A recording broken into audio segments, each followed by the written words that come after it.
സങ്കീർത്തനങ്ങൾ 147 അധ്യായം 1 മുതൽ 20 വരെയുള്ള തിരുവചനങ്ങൾ. സർവശക്തനായ ദൈവം, കർത്താവിനെ സ്തുതിക്കുവിൻ. നമ്മുടെ ദൈവത്തിന് സ്തുതി പാടുന്നത് എത്ര ഉചിതം! കാരുണ്യവാനായ അവിടുത്തേക്ക് സ്തുതി പാടുന്നത് ഉചിതം തന്നെ. കർത്താവ് ജെറുസലേമിനെ പണിതുയർത്തുന്നു. ഇസ്രായേലിൽ നിന്ന് ചിതറിപ്പോയവരെ അവിടുന്ന് ഒരുമിച്ച് കൂട്ടുന്നു. അവിടുന്ന് ഹൃദയം തകർന്നവരെ സൗഖ്യപ്പെടുത്തുകയും അവരുടെ മുറിവുകൾ വെച്ചുകെട്ടുകയും ചെയ്യുന്നു. അവിടുന്ന് നക്ഷത്രങ്ങളുടെ എണ്ണം നിശ്ചയിക്കുന്നു, അവയോരോന്നിനും പേരിടുന്നു.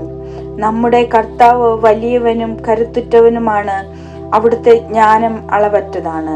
കർത്താവ് എളിയവരെ ഉയർത്തുന്നു, ദുഷ്ടരെ തറപറ്റിക്കുന്നു. കർത്താവിന് കൃതജ്ഞതാഗാനം ആലപിക്കുവിൻ. കിന്നരം മീട്ടി നമ്മുടെ ദൈവത്തെ സ്തുതിക്കുവിൻ. അവിടുന്ന് വാനിടത്തെ മേഘം കൊണ്ട് മൂടുന്നു.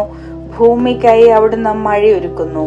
അവിടുന്ന് മലകളിൽ പുല്ലു മുളപ്പിക്കുന്നു. മൃഗങ്ങൾക്കും കരയുന്ന കാക്ക കുഞ്ഞുങ്ങൾക്കും അവിടുന്ന് ആഹാരം കൊടുക്കുന്നു. പടക്കുതിരയുടെ ബലത്തിൽ അവിടുന്ന് സന്തോഷിക്കുന്നില്ല. ഓട്ടക്കാരന്റെ ശീഘ്രതയിൽ അവിടുന്ന് പ്രസാദിക്കുന്നില്ല. തന്നെ ഭയപ്പെടുകയും തന്റെ കാരുണ്യത്തിൽ പ്രത്യാശ വയ്ക്കുകയും ചെയ്യുന്നവരിലാണ് കർത്താവ് പ്രസാദിക്കുന്നത്. ജെറുസലേമേ, കർത്താവിനെ സ്തുതിക്കുക. സിയോനെ, നിന്റെ ദൈവത്തെ പുകഴ്ത്തുക. നിന്റെ കവാടങ്ങളുടെ ഓടാമ്പലുകൾ അവിടുന്ന് ബലപ്പെടുത്തുന്നു. നിന്റെ കോട്ടയ്ക്കുള്ളിലുള്ള മക്കളെ അവിടുന്ന് അനുഗ്രഹിക്കുന്നു. അവിടുന്ന് നിന്റെ അതിർത്തികളിൽ സമാധാനം സ്ഥാപിക്കുന്നു. അവിടുന്ന് വിശിഷ്ടമായ ഗോതമ്പ് കൊണ്ട് നിന്നെ തൃപ്തിയാക്കുന്നു.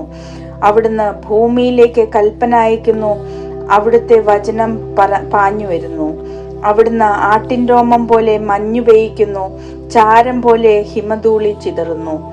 അവിടുന്ന് അപ്പകഷ്ണം പോലെ ആലിപ്പഴം പൊഴിക്കുന്നു.